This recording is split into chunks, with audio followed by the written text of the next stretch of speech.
The Meditations of the Emperor Marcus Aurelius Antonius. Book 8. For repressing vainglory, it serves to remember it is no longer in your power to make your whole life, even from your youth onwards, a life worthy of a philosopher. It is known to many, and you yourself know also, how far you are from wisdom. Confusion is upon you, and it now can be no easy matter for you to gain the reputation of a philosopher. The conditions of your life are against it. Now, therefore, as you see how the matter truly lies, put from you all thoughts of reputation among men, and let it suffice you to live so long as your nature wills, though that be but a scanty remnant of a life. Study, therefore, the will of your nature, and be solicitous about nothing else. You have made many efforts and wandered much, but you have nowhere found happiness, not in syllogisms, not in riches, not in fame or pleasure, not in anything. Where, then, is it? In acting the part which human nature requires. How can you act the part? By holding principles as the source of your desires and actions. What principles? The principles of good and evil. That nothing is good for a man which does not make him just, temperate, courageous, and free, and that nothing can be evil which tends not to make him the contrary of all these. Upon every action ask yourself, what is the effect of this for me? Shall I never repent of it? I shall presently be dead, and all these things gone. What more should I desire, if my present action is becoming to an intelligent and a social being, subject to the same law with God's? Alexander, Caesar, Pompey, what were they compared to Diogenes, Heraclitus, Socrates? These knew the nature of things, their causes and their matter, and the minds within them were at one. As to the former, how many things they schemed for, and to how many were they enslaved? Men will go their ways none the less, though you burst in protest. Before all things, be not perturbed. Everything comes to pass as directed by universal nature, and in a little time you will be departed and gone, like Hadrianus and Augustus. Then scan closely the nature of what has befallen, remembering that it is your duty to be a good man. Do unflinchingly whatever man's nature requires, and speak as seems most just, yet in kindliness, modesty, and sincerity. It is nature's work to transfer what is now here into another place, to change things, to carry them hence, and set them elsewhere. All is change, yet there is no need to fear innovation, for all obey the laws of customs, and in equal measure all things are apportioned. For every nature it is sufficient that it goes on its way, and prospers. The rational nature prospers while it assents to no false or uncertain opinion, while it directs its impulses to unselfish ends alone, while it aims its desires and aversions only at the things within its power, and while it welcomes with contentment all that universal nature ordains. The nature of each of us is part of universal nature, as the leaf is part of a tree. The leaf, indeed, is part of an insensible and unreasoning system which can be obstructed in its workings, but human nature is part of that universal system which cannot be impeded, and which is intelligent and just. Hence is meted out, suitably to all, our proper portions of time, of matter, of active principle, of powers, and of events. Yet look not to find that each several thing corresponds exactly with any other. Consider rather the whole nature and circumstances of the one, and compare them with the whole of the other. You lack leisure for reading, but leisure to repress all insolence you do not lack. You have leisure to keep yourself superior to pleasure, and pain, and vainglory. to restrain all anger against the ungrateful, nay, even to lavish loving care upon them. Let no man any more hear you railing on the life of the court. Nay, revile it not to your own hearing. Repentance is self-reproving because we have neglected something useful. Whatever is good must be useful in some sort, and worthy of the care of a good and honorable man. Now, such a man could never repent of neglecting some opportunity of pleasure. Pleasure, then, is neither useful nor good. Of each thing ask, what is this in itself and by its constitution? What is its substance or matter? What is its cause? What is its business in the universe? How long shall it endure? When you are reluctant to be roused from sleep, remember that it accords with your constitution and with human nature to perform social actions. Sleep is common to us with the brutes. Now, whatever accords with the nature of each species must be most proper, most fitting, and most delightful to it. Constantly, and if possible, on every occasion, apply to your imaginations the methods of physics, ethics, and dialectic. Whomsoever you meet, say straightway to yourself, what are this man's principles of good and evil? For if he holds this or that doctrine concerning pleasure and pain, and the causes thereof, concerning glory and infamy, death and life, it will seem to me neither strange nor wondrous that this or that should be his conduct. I shall bear in mind that he has no choice but to act so. Remember that, as 'tis folly to be surprised that a fig tree bears figs, it is equally folly to be surprised that the universe produces those things of which it was ever fruitful. It is folly in a physician to be surprised that a man has fallen into a fever, or in a pilot that the wind has turned against him. Remember that to change your course and to follow any man who can set you right is no compromise of your freedom. The act is your own, performed on your own impulse and judgment, and according to your own understanding. If the doing of this be in your own power, why do it thus? If it be in another's, whom do you accuse? The atoms or the gods? To accuse either is a piece of madness. Therefore, accuse no one. Set right, if you can, the cause of error. If you cannot, correct the result at least. If even that be impossible, what purpose can your accusation serve? Nothing should be done without a purpose. That which dies falls not out of the universe.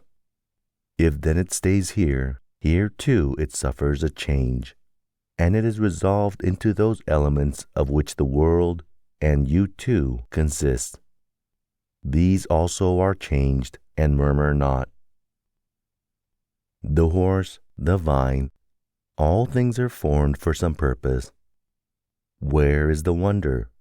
Even the sun saith, I was formed for a certain work, and similarly the other gods. For what end are you formed? For pleasure? Look if your soul can endure this thought. Nature has an aim in all things. In the end, the surcease of them no less than their beginning and their continuance. It is even as a man casting a ball. Where then is the good for the ball in its rising? Where the harm in dropping? Where even is the harm when it has fallen down? Where is the bubble's good while it holds together? Where is the evil when it is broken? So it is with the lamp which now burns and anon goes out. Turn out the inner side of this body, and view it as it is. What shall it become when it grows old, or sickly, or decayed? The praiser and the praised, the rememberer and the remembered are of short continuance. and that in a mere corner of this narrow region, where, narrow though it be, men cannot live in concord, no, not even with themselves. And yet the whole world is but a point. Attend well to what is before you, whether it be a principle, an act, or a word. This your suffering is well merited, for you would rather become good tomorrow than be good today. Am I doing aught? Let me do it in a spirit of service to mankind. Does aught befall me? I accept it and refer it to the gods, the universal source from which come all things in the chain of consequence. The accompaniments of bathing, oil, sweat, filth, foul water, how nauseous are they all! Even so is every part of life and everything that meets us. Lucilla buried Verus, and soon followed him to the grave. Secunda saw the death of Maximus, and soon herself died. Epitynchinus buried Diotimus, then Epitynchinus was buried. Antonius mourned Faustia, and thereafter Antonius was mourned. Celer buried Hadrian, and then Celer was buried. All go the same way. The cunning men who foretold the fate of others, or those who swelled with pride, where are they now? Where are these keen wits, Charax and Demetrius the Platonist, and Eudaemon and their like? All were for a day, and are long dead and gone. Some scarce remembered even for a little after death. Some turned into fables. Some faded even from the memory of tales. Wherefore remember this: either the poor mixture of which is you must be dispersed, or the faint breath of life must be quenched, or removed and brought into another place. The joy of a man is to do his proper business, and his proper business is to be kindly to his fellows, to rise above the stirrings of sense, to be critical of every plausible imagination, and to contemplate universal nature and all her consequences. We have all of us three relations: the first to the manifold occasions of our state, the second to the supreme divine causes from which proceed all things unto all men, the third to those with whom we live. Pain is either an evil to the body, and then let the body so declare it, or an evil to the soul. But the soul can maintain her own serenity and calm, and refuse to conceive pain as an evil. All judgment, intention, desire, and aversion are within the soul, to which no evil can ascend. Blot out false imaginations, and say often to yourself, "It is now in my power to preserve my soul free from all wickedness, all lust, all confusion or disturbance. And then, as I truly discern the nature of things, I can use them all in due proportion." Be ever mindful of this power which nature has given you. Speak, whether in the Senate or elsewhere, with dignity rather than elegance, and let your words ever be sound and virtuous. The court of Augustus, his wife, his daughter, his descendants and his ancestors, his sister and Agrippa, his kinsmen, familiars and friends, Arius and Maecenas, his physicians and his flamens. Death has taken them all. Think next of the death of a whole house, such as Pompey's, and of what we meet sometimes inscribed on tombs. He was the last of his race. Last of all, consider the solitude of an ancestor of such men to leave a succession of their own posterity. Yet at the end, one must come the last, and with him dies all that house. Order your life in its single acts, so that if each, as far as may be, attains its end. It will suffice. In this no one can hinder you. But you say, may not something external withstand me? Nothing can keep you from justice, temperance, and wisdom. Yet perhaps some other activity of mine may be obstructed. True, but by yielding to this impediment, and by turning with calmness to that which is in your power, you may happen on another course of action equally suited to the ordered life of which we are speaking. Receive the gifts of fortune without pride, and part with them without reluctance. You have seen a hand, a foot, or a head cut off from the rest of the body and laying dead at a distance from it. Even such as these does he make himself, so far as he can, who repines at what befalls, who severs himself from his fellow men, or who does any selfish deed. Are you cast forth from the natural unity? Nature made you to be a part of the whole, but you have cut yourself off from it. Yet here there is the glorious provision that you may reunite yourself if you will. In no other case has God granted the privilege of reunion to a separated or severed part.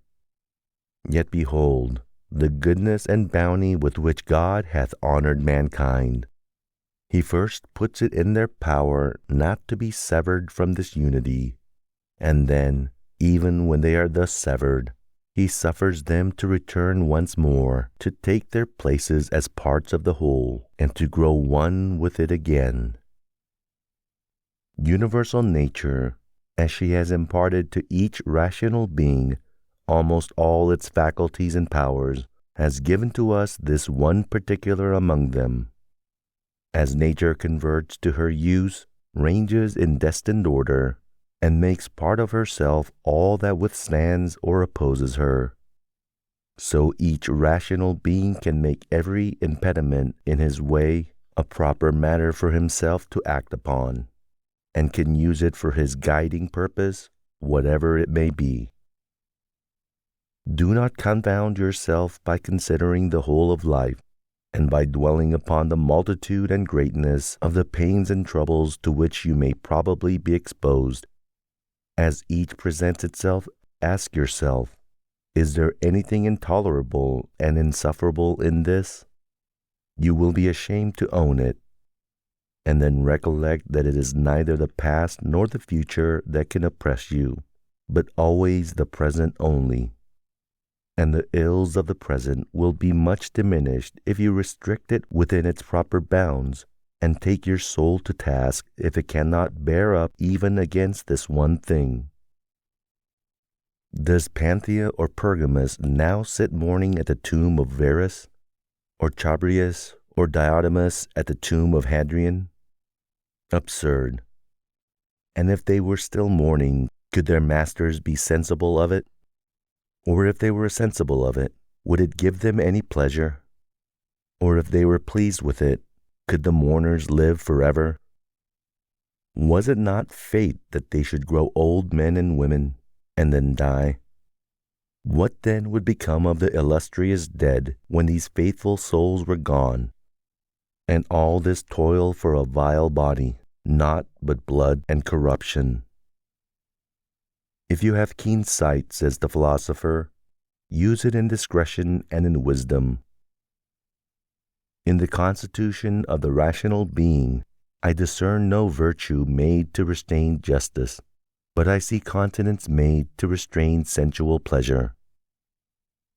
Take away your opinion about the things that seem to give you pain, and you stand yourself upon the surest ground. What is that self? It is reason. I am not reason, you say. So be it. Then let not reason pain itself, but leave any part of you which suffers to its own opinions of the pain. Obstruction of any sense is an evil for the animal nature. So is the obstruction of any of its impulses. There are other kinds of obstruction which are evil for the nature of plants. For the rational nature in like manner, therefore obstruction of the understanding is evil. Apply all this to yourself. Do pain and pleasure affect you? Let the senses look into it.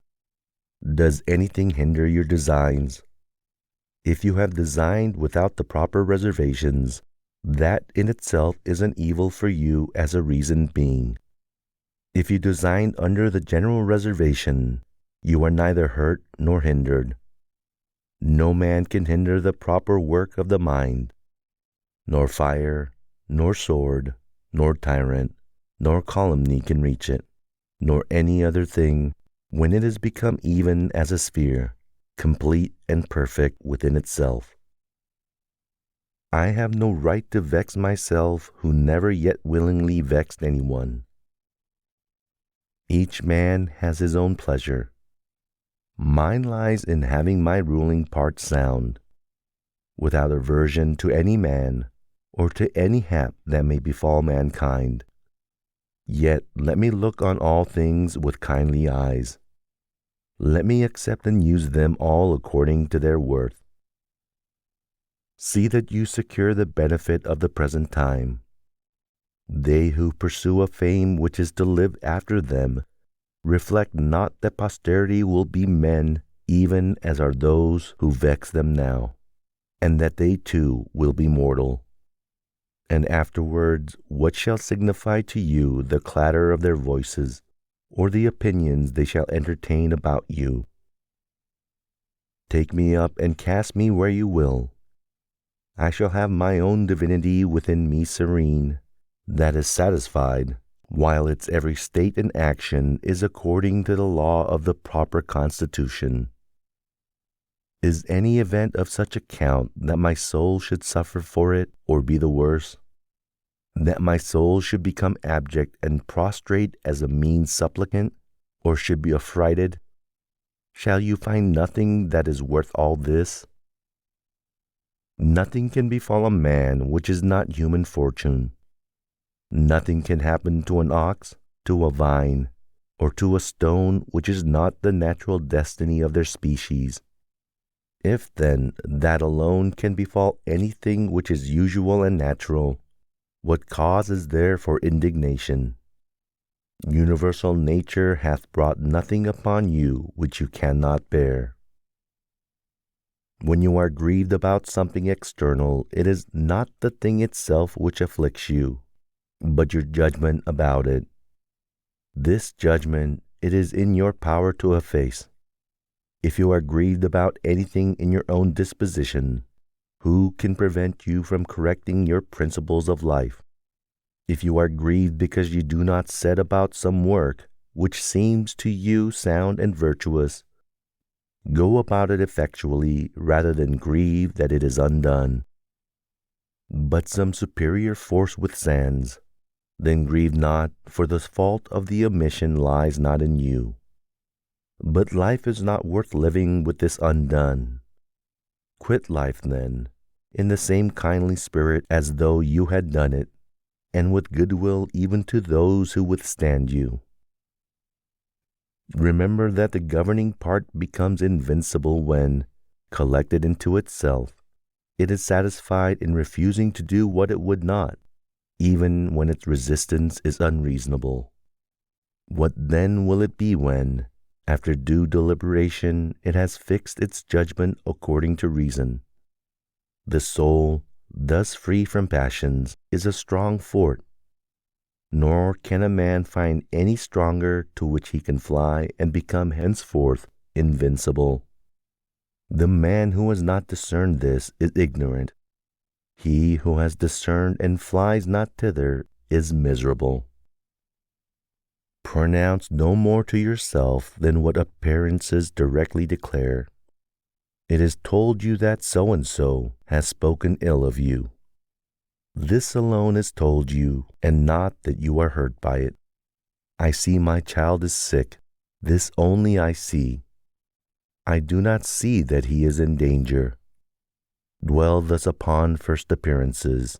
Add nothing to them from within, and no harm befalls you. or rather add the recognition that all is part of the world's lot. Is the gourd bitter? Put it from you. Are there thorns in the way? Walk aside. That is enough. Do not add, why were such things brought into the world? The naturalist would laugh at you, just as would a carpenter or a shoemaker, if you began fault-finding because you saw shavings and parings from their work strewn about the workshop. These craftsmen have places where they can throw away this rubbish, but universal nature has no such place outside her sphere. Yet the wonder of her art is that having confined herself within these bounds, she transforms into herself all things within her scope which seem to be corrupting or waxing old and useless, and out of them she makes other new forms, so that she neither needs matter from without nor a place where to cast out her refuse. She is satisfied with her own space, her own material, and her own art. Be not languid in action, nor confused in conversation, nor vague in your opinions. Let there be no sudden contradictions or forth-sallings of your soul. In your life be not over-hurried. Men slay you, cut you to pieces, pursue you with curses. What has this to do with your soul remaining pure, prudent, temperate, and just? What if someone standing by a clear, sweet fountain should reproach it? It would not cease to send forth its refreshing waters. Should he throw into it mud or dung, it will speedily scatter them and wash them away, and be in no wise stained thereby. How then shall you get this perpetual living fount within you? If you reserve yourself unto liberty every hour you live, in a spirit of calmness, simplicity, and modesty. He who knows not what the universe is, knows not what is his place therein. He who knows not for what end it was created, knows not himself, and knows not the world. He who is deficient in either of these parts of knowledge cannot even say for what end he himself was created. What sort of man then does this appear to you, who pursues the applause or dreads the anger of those who knows neither where nor what they are? Do you wish to be praised by a man who curses himself thrice within an hour? Can you desire to please one who is not pleased with himself? Can he be pleased with himself who repents of almost everything he does? No longer be content to breathe in harmony with the air which surrounds you, but set about feelings in sympathy with the intelligence which embraces all things. For the power of that intelligence is no less diffused, and no less pervasive for all who can draw it in, than is the virtue of the air for him who can breathe it. There is no universal wickedness to hurt the world, and no particular wickedness of any individual hurts not another. It hurts himself alone, and even he has this gracious privilege that, as soon as he desires it, he may be free from it altogether. To my will, the will of another is as indifferent as his poor breath and flesh. And how much soever we were formed for the sake of each other, yet the governing part of each of us has its own proper power. Otherwise the vice of another might become my own misery. God thought fit that this should not be, lest it should be in another's power to make me unhappy. The sun seems to us diffused everywhere, pervasive of all things, yet never exhausted. This diffusion is a sort of extension, and hence the Greek word for rays is thought to be derived. You may observe the nature of a ray if you see it entering through some small hole into a darkened chamber. Its direction is straight, and it is reflected around when it falls upon any solid body, which shuts it off from the air beyond. There it stands and does not slip or fall. Now, such should be the flow and diffusion of the understanding, never exhausted, always extending, not violently or furiously dashing against the obstacles that meet it, nor falling aside, but resting there and illuminating whatever will receive it. That which will not transmit the light does but deprive itself of radiance. He who dreads death dreads either the extinction of all sense or the experience of a new one. If all sense be extinguished, there can be no sense of evil. If a different sort of sense be acquired, you become a different creature and do not cease to live. Men were created the one for the other. Teach them better then, or bear with them. Mind moves in one way, and an arrow in another. The mind, when cautiously proceeding, or when casting round in deliberation about what to pursue, is nevertheless carried onward straight towards its proper mark. Penetrate into the governing part of others, and also allow others to enter into your own.